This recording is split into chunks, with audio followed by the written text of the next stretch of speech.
Cobbler KeezarÂ's vision. John Greenleaf. Whittier. The beaver cut his timber with patient teeth that day, the minks were fish wards, and the crows surveyors of highway, when KeezarÂ sat on the hillside upon his cobbler's form, with a pan of coals on either hand to keep his waxed ends warm. And there, in the golden weather, he stitched and hammered and sung. In the brook he moistened his leather, in the pewter mug his tongue. Well knew the tough old Teuton who brewed the stoutest ale, and he paid the goodwife's reckoning in the coin of song and tale. The songs they still are singing who dress the hills of vine, the tales that haunt the Brocken and whisper down the Rhine. Woodsy and wild and lonesome, the swift stream wound away, through birches and scarlet maples flashing in foam and spray, down on the sharp-horned ledges plunging in steep cascade, tossing its white-maned waters against the hemlock's shade. Woodsy and wild and lonesome, east and west and north and south, only the village of fishers down at the river's mouth. Only here and there a clearing, with its farmhouse rude and new, and tree stumps, swart as Indians, where the scanty harvest grew. No shout of homebound reapers, no vintage song he heard, and on the green no dancing feet the merry violin stirred. Why should folk be glum, said KeezarÂ, when nature herself is glad, and the painted woods are laughing at the faces so sour and sad? Small heed had the careless cobbler what sorrow of heart was theirs who travailed in pain with the births of God, and planted a state with prayers, hunting of witches and warlocks, smiting the heathen horde, one hand on the mason's trowel, and one on the soldier's sword. But give him his ale and cider, give him his pipe and song, little he cared for church or state, or the balance of right and wrong. "'Tis work, work, work," he muttered, and for rest a snuffle of psalms. He smote on his leathern apron with his brown and waxen palms. Oh, for the purple harvests of the days when I was young! For the merry grape-stained maidens, and the pleasant songs they sung. Oh, for the breath of vineyards, of apples and nuts and wine. For an oar to row and a breeze to blow down the grand old river Rhine. A tear in his blue eye glistened, and dropped on his beard so gray. "Old, old am I?" said KeezarÂ, "and the Rhine flows far away." But a cunning man was the cobbler.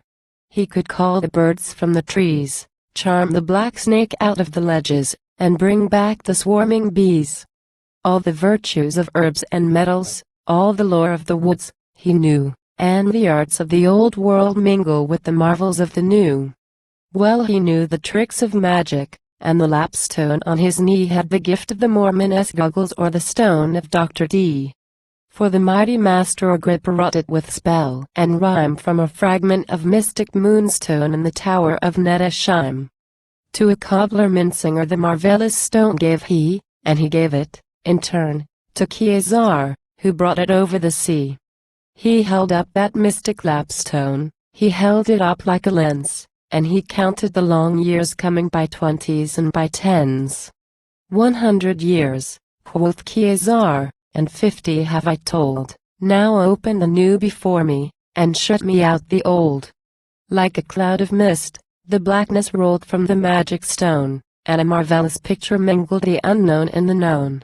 Still ran the stream to the river, and river and ocean joined. And there were the bluffs and the blue sea line, and cold north hills behind. But the mighty forest was broken by many a steepled town, by many a white-walled farmhouse, and many a garner brown. Turning a score of mill wheels, the stream no more ran free. White sails on the winding river, white sails on the far-off sea. Below in the noisy village the flags were floating gay, and shone on 1,000 faces the light of a holiday. Swiftly the rival plowmen turned the brown earth from their shares. Here were the farmer's treasures, there were the craftsman's wares. Golden the goodwife's butter, ruby her currant wine. Grand were the strutting turkeys, fair were the beeves and swine. Yellow and red were the apples, and the ripe pears russet brown, and the peaches had stolen blushes from the girls who shook them down. And with blooms of hill and wildwood, that shame the toil of art, mingled the gorgeous blossoms of the garden's tropic heart. "What is it I see?" said KeezarÂ. "Am I here, or am I there? Is it a fete at Bingen? Do I look on Frankfurt Fair? But where are the clowns and puppets, and imps with horns and tail? And where are the Rhenish flagons? And where is the foaming ale? Strange things, I know, will happen, strange things the Lord permits. But that drowsy folk should be jolly puzzles my poor old wits. Here are smiling manly faces, and the maiden's step is gay, nor sad by thinking, nor mad by drinking, nor mops, nor fools, are they?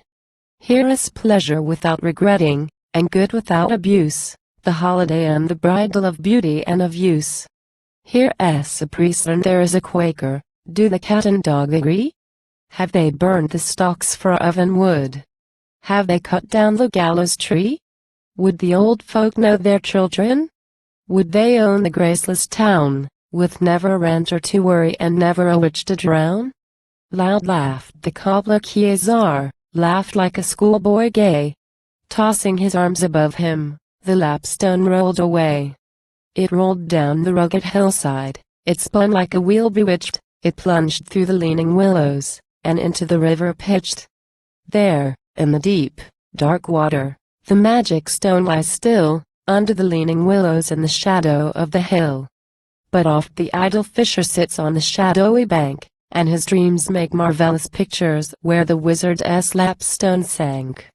And still, in the summer twilights, when the river seems to run out from the inner glory, warm with the melted sun, the weary mill girl lingers beside the charmed stream, and the sky and the golden water shape and color her dream.